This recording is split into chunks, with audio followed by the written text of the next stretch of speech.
Black Sabbath with Black Sabbath, 8 tracks, 42 minutes. The debut studio album from the British rock band released February 1970 in the UK and June 1970 in the US via Vertigo Records. Produced by Roger Bain, recorded at Regent Sound Studios in London. One single was released in Evil Woman. This album peaked number 8 in the UK, number 23 in the US, going platinum in the US as well as gold in both the UK and Canada. This album is widely considered to be the very first heavy metal album and the title track the first ever doom metal song. Go for it.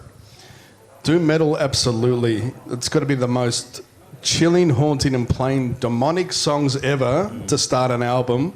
Black Sabbath. Like, it is absolutely fantastic. It's everything that's definitive of 70s Black Sabbath that's in one song. Like, that's everything, you know. Yep. Great guitar tone, which is Iommi's thing. He's always been able to get a fantastic guitar tone. Doesn't matter what decade you're talking about. The old recordings just sound so good because it's got that real true stereo effect, you know, where that slight, everything's a little bit of delay left to right. Panning is fucking phenomenal. I miss the old panning. I think you've got to bring it back. It's so important. Like, when you go back and listen to albums like this, you go, fuck me, that's what music's missing to today. It's just a wall of sound. It's in your face all the time. Nothing breathes. Where here you're getting, you know, little guitar things and little, you know, percussion things and other speakers, and it's fucking good. I think Ozzy had a one-of-a-kind voice, you know, like, it's unmistakable. And it's a voice that he had which isn't too much different to his speaking voice, really. So, but it's pretty natural to him. But it's just, when you hear it, you know it's him straight away, and that's very iconic in why the band became what it did, because it's part of the sound, you know, it's part of the landscape. The dark tones over it all, it's like it's weird. It's light and dark. It's day and night. You know, Iommi's the night, Ozzy was the day. If you you know, if you want to get philosophical about it, yeah. You know, start touching yourself over it or something. We'll get to that. That's coming. There's a few in the crowd right now that may be, you know, doing that with lasagna or something. So, all I can think of is American Pie right now. Fuck. It does have cannoli. Now we know why it always tastes better the next day. It's the stuffed crust, right? So, anyways, getting back to the album, it does have some commercial elements, Evil Woman and stuff like that, where you can see it can be on commercial radio, but still at the time, yes, just a fantastic album. I mean, this band really set a benchmark in themselves. We're talking about 1970. Yeah. You know, what was going on before then? Not a great deal, and definitely wasn't going on like this. No. So I gave it an 8.5 out of 10. Black Sabbath, N.I.B, Evil Woman, and Warning were my standouts. Cool. Yeah, cool. For me, what is really astounding about this album is 1970. Yeah. Now, this is back at the start of this era we're talking about tonight. 1990, I was 15 and upsetting my parents with like some heavy metal albums. I can't imagine what any kid blasting this out of a record player in 1970 was doing to their parents. They must have been calling priests, and we know that works out well for everyone. You know, like, this is such a, like, evil, demonic thing, because nothing prior to this sounded like this. And it's amazing. And as an album, I think it's just an incredible work of art. It is just, from start to finish, for me, is an absolute fucking masterpiece. I can't get past it. I never could. I never will. It's one of my favourite albums of all time. I think it's the best Black Sabbath album of all time. And they did some amazing stuff afterwards. But this one, for me, still just rings true because of, again, the debut, 1970. Nothing came before it. Like, no, this was a game changer. They might have had some influences, but their influence would have been like Beatles, Stones, maybe Blue Cheer, maybe. But this is groundbreaking stuff, and it is phenomenal. I love it. It's 10 out of 10. The highlight is the whole damn thing. I love it. It doesn't get much better than this. This is metal where it started, and it kept going. I love it. Yes. All right. Sucker. Yeah. I'm proud. Here we go.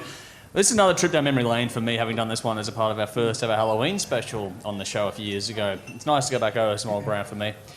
What an iconic album with amazing opening track and then the artwork on top of it as well. Oh, yeah. Like, if you've never heard this album, you are watching the wrong fucking show. Even that artwork, again, Yeah. your parents must have been terrified at you bringing this shit home. Yeah. It was meant to be terrifying. They had people running out of their gigs. That was like, that is such a cool piece of history. Isn't it? That's awesome.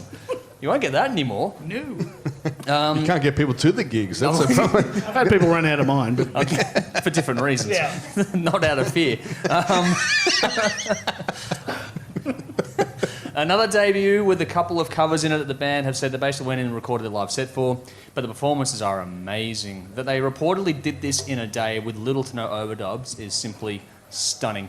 All four components have clicked and they bring you something different, even little things like the harmonica and the Jews harp. oh, I love it. So cool on this record. I'm sure it wasn't great for Tony, but the industrial accident that fucked his finger up and led him to playing this way, it's a happy accident for the rest of us. Sorry, Tony. It wouldn't be Black Sabbath without that.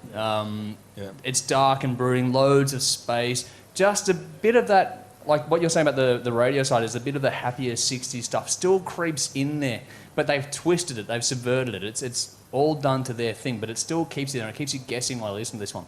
There was nothing like this at the time. So many artists have tried to replicate it since. It's an influential album, this one. The lyrics are good, they're dark but still accessible.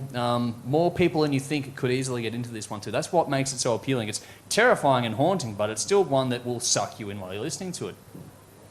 The production has held up again on this one too. Not many sound this good after so long. This is right back at the start of the 70s too, and this sounds fantastic. I wish a lot of bands would go back to this, especially the desert and stoner rock kind of bands. Instead of cranking the gain on the guitar to the nth fucking degree, go and listen to this and emulate this some more. Because this tone fucking sounds great. The mix is fantastic, great use of reverb, fantastic depth and space. You can feel the live energy of the band playing in the room. But the panning is amazing, as is the ear candy. Those little things in there, like 2 days to do this, one to record, one to mix. How the fuck? Yeah. Wow. But it can be done. It can be and done. more bands should do it that way. I believe so as well. Just write and record while you're on the road, get in the studio off for 1 day, 2 days, then fuck off again. Like, Spend the time rehearsing, and get then the in there studio and do bang it out. Yep, that's it.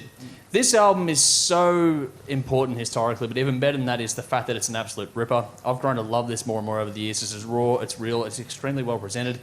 What a foundation for music this laid after the fact. It's got vintage album craft. I love how the epic track goes for over 10 minutes right at the end of this record. I like how they left that little jam bit in there too. That was cool. Yep. This is how it used to be done. A lot of bands can still learn from records like this, and this does not get tiring on repeat listens. If you've never listened to this, unfuck that, please. This is more than worth your time. This does stand the test of time and should not be overlooked. 9.5 out of 10 as well. N.I.B, Black Sabbath, Wicked World, and Warning were my standouts. Check it out for yourselves. Let us know what you think. There we go. 9.5 again, you prick. I know, right? 9.5. already. Jesus. No, I reserve those ones. So do I. Fucking awesome album. Like that one. Thank you. Okay, we'll go with that. Now, what else do we want? This is Skyhawks. That could be good fun. You want to That do could be good Skyhawks? All right, Skyhawks would be fun. All right, Skyhawks would be fun. Let's do some Skyhawks. That'll break things up. Scum. What? What? Scum. Oh, It's called Smut, I think.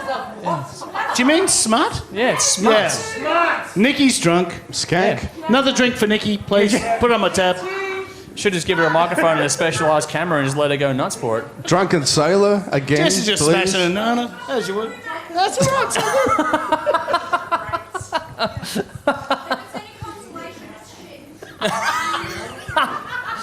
For some reason, that's slightly disappointing. It's a tough gig tonight. No, always eyeball it. I know you got two ants. He ruined everything. I'm going to need a camera over there, I think. We need banana cam. Banana cam. Yeah, there we go. You want to get up here and do it? You fame whore. Look at you. Fancy pushing in on its Channel 31 celebrity. I know. I can honestly say that's an absolute first for the show. Never had bar staff get up and do anything like that before in my life. So thank you for that. Woo! Let's hear it for audience participation. Woo! Yeah. And then I do nothing. Yeah, I know. That's typical, isn't it? Yeah. All right. Skyhooks. Back to Nicky with scum. Say something offensive. I'm good at that. No, it's not what you meant. Wait till you sit. Never mind. Fuck it. Who wants to go first on Skyhooks? He does. He does? All right.